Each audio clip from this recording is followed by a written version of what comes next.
Major General Keith Katunji, commander of the 5th Division of the Uganda People's Defense Force (UPDF), has issued a stern warning to charcoal traders, defying presidential executive order banning charcoal trade in northern Uganda.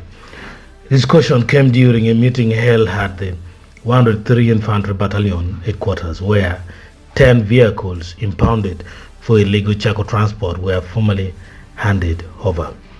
Addressing community leaders, transporters, and truck owners, Major General Katunji emphasized the risk of non-compliance, urging them to transition to alternative energy sources like gas, which is described as coexistent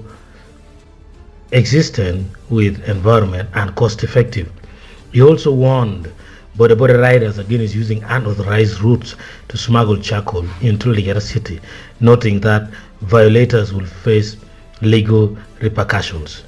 Lagos City Resident City Commission, Acoli Lawrence, underscored the gravity of the situation, stating, "I believe we are all aware of the executive orders.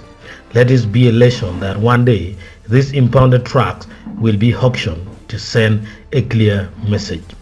Supporting this stance, Regional Police Commander SSP Tugizra Ali warned truck owners of several consequences, stating, "Even one bag of charcoal found will lead to the vehicle being impounded as per the directive." Mrs. Aguti Gracias from the National Forest Authority, Islam assured attendees of continued joint operations to intercept vehicles violating the directive.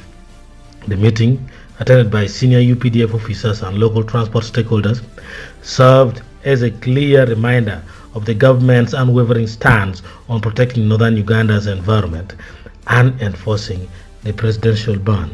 You have been with me, Martin O'Brien, always Julia ITV.